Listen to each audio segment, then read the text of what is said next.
And you are live. I call this meeting to order. Roll call. Charles Krumholtz. Present. Sean Clifton.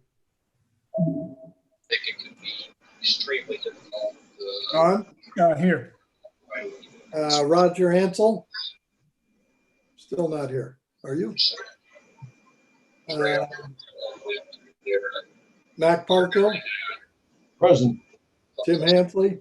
Here. John Reiner. Present. Jan Rosansky is not. Bonnie Gamery is not. Mike Kehoe. Here. And Dana McDaniel is not. And we have Nick, Kirby, and Candy, and Maria Renzetti. Okay, can you put the flag up, please, Candy? I ask you all to rise. Join me in the pledge. I pledge allegiance to the flag of the United States of America and to the republic for which it stands, one nation, under God, indivisible, with liberty and justice for all. Thank you. I would accept a motion on the review and approval of the minutes of the August 13th meeting. So move. Is there a second? Second. All in favor? Aye. I'd ask when you make a motion, please say your name so they can record it. Okay, the update of the World War II Memorial Relocation Council approval. Well, I guess John. Yeah, we had full support for that memorial and a fair amount of enthusiasm. It just seemed to build right there as the discussion ensued. So they're backing it 100%. I think they love the design. They liked all the work team put into it. I think they appreciated the location, which I think we all did too. So no, the council's backing the thing 100% for funding. And I think we're off and running in a good shape. So another kudos to the Veterans Committee for putting this thing together and seeing it get launched and the guys that worked so hard on it. So that's the way it went in City Council. I don't know if you saw it, but in the paper, in the Villager last week, they had an article on it talking Tom Holton and his effort to get it started and get us going. Also, I tried to reach Matt. I didn't, but Candy said she talked to him. Candy, can you tell us what Matt said? Yeah, I talked to Matt on Wednesday and he wanted me to let everyone know that the bids have gone forward. They're just now waiting for pricing, and he has Marja, his admin, checking back with them on a weekly basis to try and speed it up to get it done by November 11th. Good. Anybody else have anything on that topic? Yes, I got a comment. The memorial reads World War II, 1939 to 1945. In reality, that is the true length of the war. However, it's highly unlikely that any of those gentlemen whose names are on that plaque were involved with World War II before we got involved, which was December 7 of 41. Whether that's an important factor or not, I don't know, but it's something that some people may question who don't know the history as well as we do, that World War II actually started in 1939. If they only think it's the Americans' involvement in 1941 until it was finished. They'd have to be Flying Tigers or have joined the Canadian Army, which some people did. Right. That sort of thing. Right. Maybe we can have Tom Holton take a look at the names and see if any of them, if he can find their dates of service, that would tell us or maybe the school knows when they actually entered service, because they were probably right out of high school when they did it. So I'll get a hold of Tom and ask him to take a look at that real quick and see if it makes sense to change it. I don't have a real problem with it being 39 to 45 anyway, but, and if it would slow things down, I certainly don't. Believe me, Mac. No, neither do I. No, it should go forward. It just was something that historically could be a little murky for people that think we were the only people involved in World War II. All right. Anything else? All right, moving right along. We tabled, last week we had the presentation, and Sean, you weren't there. I think you might be the only one on that wasn't. We had a presentation by Dublin Scioto High School about a veterans memorial they want to build in the front. And it's a really good effort on their part. The kids actually did the design and presented it. One of the kids that was involved in the design made her presentation. We had the principal in the school and one of the teachers that's involved. The trick about it is we're talking some pretty heavy dollars. What was it, 135,000 starting at a minimum? Not the kind of funding that everybody has in their pocket. However, most of you know people who are in corporate or have involvement with corporations that might be willing to throw some money into their pot.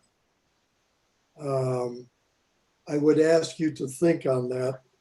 And if there is anybody that you can connect them to, that they can make their presentation, that would be great. Candy, a few months ago, and Dana said he'd find it, and I never heard back from him, but the human resources guy at Wendy's is a veteran. And he used to be involved a little bit in our Memorial Day. There would be a classic introduction for them if he's still there. Can you see if you can find out who it is? And Yeah, you said the human resource person at yeah, Wendy's? the director of human resources. Okay. He actually ran a program to screen and hire veterans into Wendy's Corporation. Okay, will do. Okay. Let me know if I need to. I'll be glad to talk to him. I just don't know who it is or how I'd even get there anymore. I tried to find him on my computer and it wasn't going to happen. Okay. All right. Any other suggestions on what we might do for Dublin Scioto?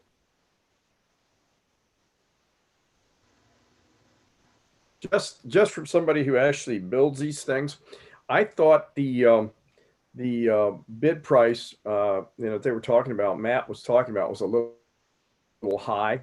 It'd be sort of interesting to take that designed apart, because you'd have Fortins make the window casements and break it all down, and then the flooring. Now's really sort of a bad time though too. I got to share with you that almost all the people that have any kind of trade skills are so backed up, it's crazy. So Yeah. to get a swimming pool in your backyard, it's like 2 to 3 years. Jacuzzis are sold out. So it's not a great time to be bidding much of anything. But I thought, as I looked at that design, that maybe it was, and the city of Dublin does price things usually in the hierarchy, and then they come in and say, boy, we saved all this money and this thing came in cheaper. And I've noticed that in 30 years of watching the bids roll into this thing, which is, good because there's competition out there.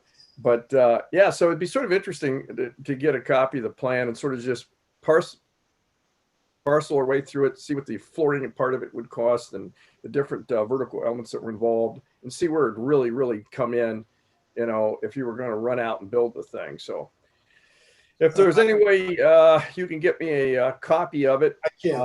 what they've got, I might, do that effort and see what happens, Okay. and get us a more realistic price. I don't know. And sometimes, when we're working with the city of Dublin, we have to pay prevailing wage, which pretty knocks out 20 to 30% more, for labor costs. And sometimes you can run that through in a separate channel and not have to pick up those expenses. But we have a private guy come in and do it, and or do it through a third party. So, or do it under our name with some donated money or something. But anyway, just a thought. I will after watching it. Did you hear me, John? I'll get it to you. Okay, thanks a lot, Colonel. Appreciate it. Anything else? Update on Veterans Corner and inactive displays at Library Grounds of Remembrance. Mr. Kehoe. Okay, this analysis, I'll call it, began in January with a gentleman by the name of Bill Adams attending the meeting. Of course, I was not there in January. So I had to catch up with Bill, which I did in late August, and got some of the concepts that he was thinking about, basically multiple ideas. One, an eternal flame, which might be a logical thing to position over in the cemetery. That's something for consideration. But his primary thing dealt with the library. Having attended the grand opening of the library and having gone into the library, he saw what was, in his mind, an excellent view of the grounds of remembrance. And if Candy or Maria will pop up a couple of those pictures. It's actually Nick that's doing that for me. All right, whoever it is, thank you. Excellent. Okay, here's one. So this is from the second floor of the library looking out. And by the way, it took somewhat of a special effort to get in the library to do this. I thought I was going to have to invoke Dana McDaniel's name or Pat Lozinski's name to get past the security at the front desk. But anyway, so this is the second floor looking down. And if we go to one of the other shots, and one more shot, please. Okay, this is the first floor looking out. And the challenge here is that on this floor, you can see the dividers in the window, whereas the upper floor was more open. Either way you look at it, it does provide an excellent view of the grounds of remembrance. So conceptually, there are a number of things that Jan Rosansky and Roger Ansel and I are going to discuss. For instance, we could have them, again, all of this assumes we would get the permission of the library to do this. But conceptually, you could draw on the window an outline of the grounds of remembrance and some bullet points below it, identifying what the person is looking at. And that could be on both the first floor and the second floor. It could identify when it was put together, the design of the loggia, what it's designed to be, the cemetery back there, the new World War II monument that's going to be back there, and so on. Really giving much more information. Certainly that's what a library is about, information, to what they're looking at. So that's kind of where we are conceptually right now. We need to do more collectively to come up with some more specific proposals to bring back to this group. But another one would be having a computer terminal at that location also. And the terminal could come up and specifically, again, give information on the design of the Veterans Park, when it was done, what bricks are in there. A multitude of information could be resident there, and conceptually could even expand it further to include a list not only of the veterans who have memorial bricks there, but other veterans from Dublin and a little bit of background on them. Again, a lot more to flesh out, but I wanted to just give you a perspective on what we've done so far and what some of the thoughts are. Any reactions, any questions? Mike, that's a neat idea, really. I think that's a cool idea because, you're walking around the library and you're looking out and you probably don't really know what that, memorial really is all about. And to put that on the glass would be very interesting. And just to add interest not only to, the memorial object, but also just to add interest to the library and make the library much more interesting. So putting it on the window is really pretty clever, I think. That's a great idea. Thank you. Yeah, I think that's a great idea too. I mean, you go to the top of a skyscraper on, New York City, and you look out, north or south, and you can see the identification of the buildings off in the distance, the perspective, that same transparent idea on the window. That I love the idea personally. Okay. From what I saw, Mike, the view in that second level is much better without those bars coming down to obscure it. That should be where it should be located, if that's what you go ahead with. Mac, I agree with that. It is a much better view at the second level, but we could also do something maybe at a smaller scale at the lower level. What's on the second level? Just more library books, circulation, Okay. some study areas. And I'm forgetting his last name, but Tim, he was the president of the library board when they did the negotiations with the city. He's a Dublin resident. His kids went to St. Bridget. He's a St. Bridget parishioner. Might be, if he's still president of the board or on the board, might be a good source to talk to. The other one, Mike, would be call Christine. She used to have Christine Nardecchia. She used to have a great relationship with the former library head here in Dublin. I'm suspecting she probably made introductions to the new one because she obviously has reason to do that. And she might be able to give you a name and an introduction to whoever heads up the library now. Great, will do. Anybody else? Mike, I can send you the director or the manager there. We kind of work with him for classrooms and stuff. So I'll get you his name and email. Great, thanks. Do you remember, Candy, do you remember Tim's last name? No, it starts with a P, I know, but that's it. Is it Tim Fromeyer that you're thinking of? Who, Nick? Tim Fromeyer? Yes, think- there you go, Fromeyer. I don't know if he's still on the board or not, but I believe that's his name. He probably doesn't want to be. It's a good organization, Jeff. They do wonderful work. Well, but that was a bloodletting. Oh my. Gentlemen, one thing that Dana asked me to carry forward in this meeting on this topic was our IT staff and our CIO, the city's done and is in the process of working with some different IT companies or software companies that are in sort of the virtual reality, augmented reality space. And that's something that the city's been involved with in the past and is still currently working on some different projects with. There may be some opportunity to partner and do maybe a pilot program with one of those companies.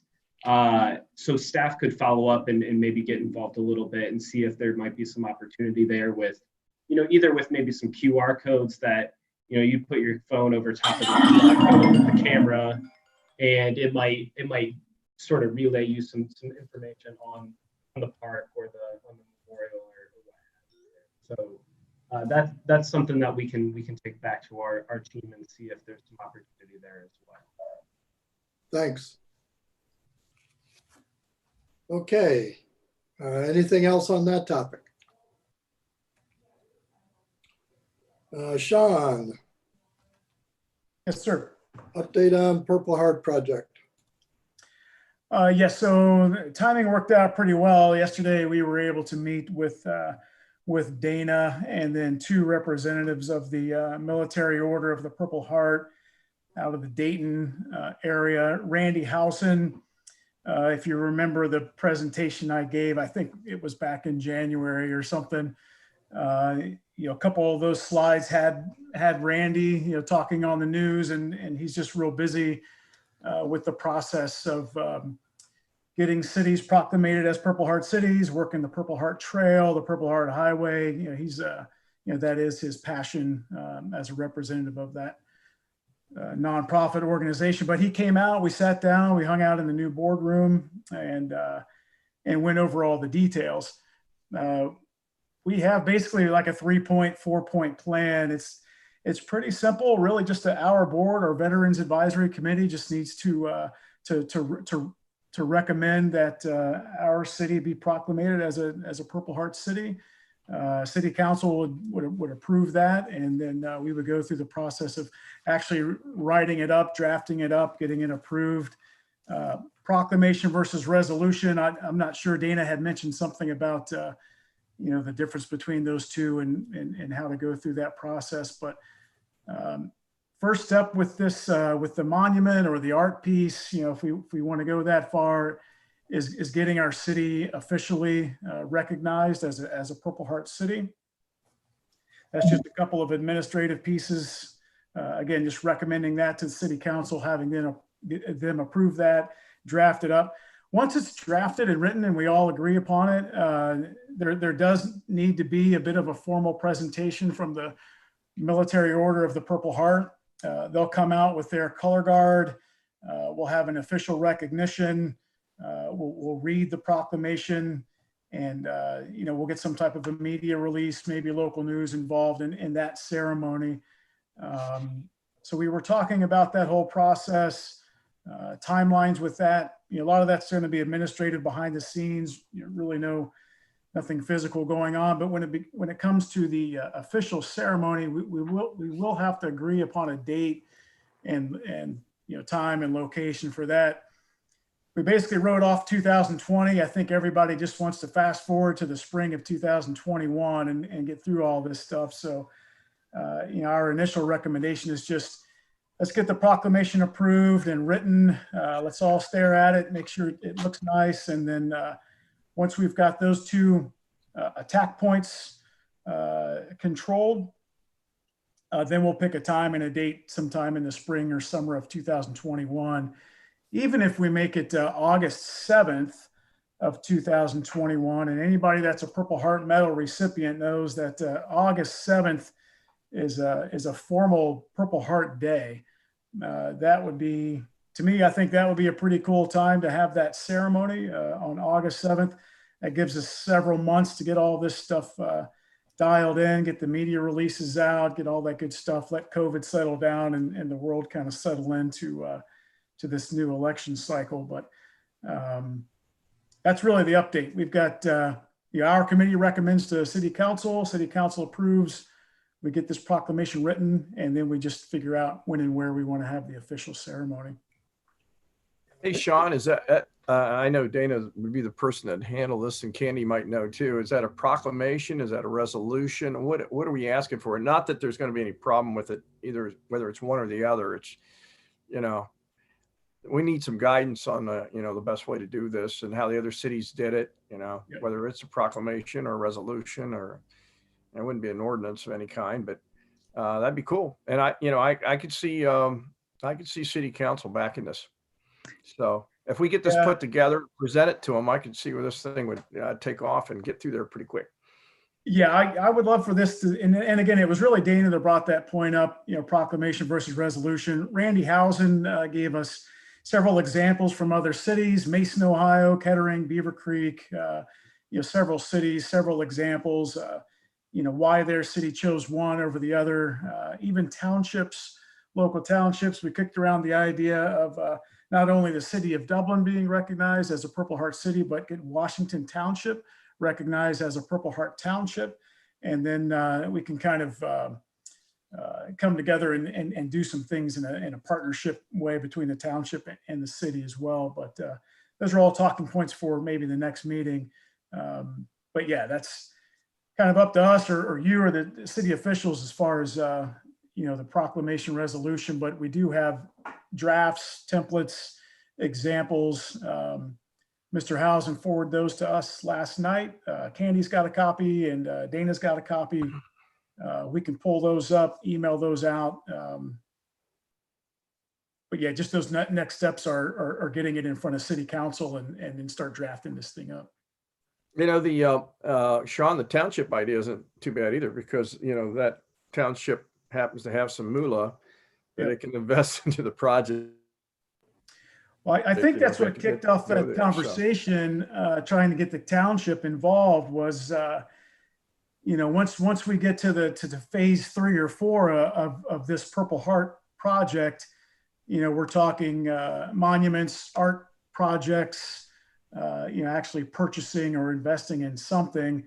And, I rose the question of fundraising. Maybe we could get some nonprofits involved and this, that, and the other. And then, the township idea came up and we can get some ownership from them and some of these a monument as well.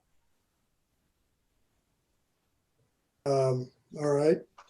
It sounds like you and Dana need to have a little discussion. And at our next meeting, maybe you can present a motion describing exactly what we're recommending to city council so John knows what to take over there. And we'll go with that. How about that? Okay, so I'll put together an official motion at the next meeting and then we'll agree upon that. And then that gets pushed to city council that's the start. At the process. Okay, very good. And Sean, in the meantime, I'll work with Dana with all those examples and kind of get it formatted in the Dublin way with Dublin formatting, and we'll go from there. And then John, I'll ask him, there is something called a ceremonial resolution, which might be what Dana is looking at. I can ask him where he was going with the resolution versus proclamation. Yeah. Cool. Unless Nick, you might know. Do you have anything to weigh in? I'm not sure. Did you ask me? Yeah, I'm not sure where he was going with. The ones that you had shared, I believe it looked like at least the first 3 were all proclamations, and so that seems to be all that needs to happen from the city council side. Right there, but Dana might be thinking of something more, so he might be thinking about some type of resolution. I'm not sure, so we can follow up on our end and let him know that they're looking to make a decision at the next meeting. That should be pretty easy. Yeah, as I understand it, and I don't know all the details, obviously, from the government official side, but the proclamation would really be the first step. I think the resolution piece was brought because we'll put together some type of an action plan. The proclamation leads to a monument or a ceremony or a memorial location near the library or whatever, and then that will be outlined in the resolution. But again, I'm not familiar with any of those formalities. Yep, we'll get with him and get it formatted, and then you make the motion next meeting. Sounds good. Will do. Thank you. Other new business? Anybody? I'll do it on the roll call. Chuck, you got anything? He's muted. Earth to Chuck? Chuck, he's muted. Hello, Chuck. Unmute him. He has to mute himself. Well, You have to unmute yourself. Chuck. The leader of the Zoom call can unmute him. I'm not sure. Maria, can you unmute All Chuck? right. Moving right along. Yes. I was attempting to unmute Chuck. I Yep, there found he it. goes. All right. Thanks, There we Maria. go. And I found this stupid thing. It disappeared off my screen. So I have nothing to offer. Okay. Sean, you got anything else? No, sir. Not till next time. Mac, No, sir. Everything's fine.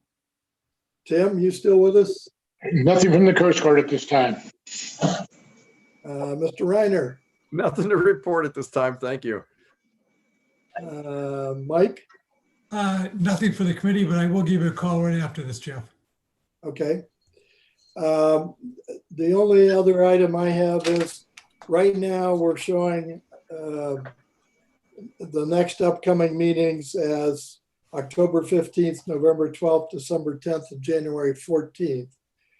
We probably should do the October 15th meeting because Veterans Day is coming up and we wanted to get the memorial done and in place before or by Veterans Day. At that point, I would entertain your comments on whether we meet monthly or every other month. Anybody have a comment one way or the other? I'm good for October 15th. Let's get that motion into city council. I'd appreciate that. All right. But how about you want to meet monthly after that or every other month? For me personally, I think it would be cool to meet again in November, just because of the Veterans Day tie. We would be meeting close to that. I think that would be pretty cool. And then maybe every other month, but it's up to the committee members. Anybody else? That sounds like a good plan to me. And if we don't have a lot of business over the winter, then we can slide into every other month. All right, Candy, does November look like a good date or is that a? Yeah, November 11th is Veterans Day. So we're I up. don't know if we want to do the week before. Veterans Day's on the 11th and that's a Wednesday. So do we want to meet like the 5th of November? Is that a good date for? Oh, Mr. McDaniel, yeah, Yeah, we can do that. okay. So are we meeting October and November or pushing it Yeah, out? we're going to meet in October because you're going to do your thing for October. And let's get that. Oh, so October 15th is a good date. November, we'll do a November meeting because we're really not sure what Matt's going to hear from the stonecutter yet. So if it happens that everything's in place in October, we could always cancel out the November meeting or have it as the case may be, but it's before Veterans Day. So we'll go with that. And then Okay, I just want to make sure I got October 15th and then November 5th. Is everyone okay with that? you got it. Okay. Okay, anything else? Yep. All right, I would entertain a motion to close the meeting. Mike Keough moves to close. Reiner seconds it. All in favor? Aye. Aye. Opposed? Thank you all for coming. Thanks for the short meeting. Thank you, Maria, for setting this up. My Yeah. pleasure. Yes.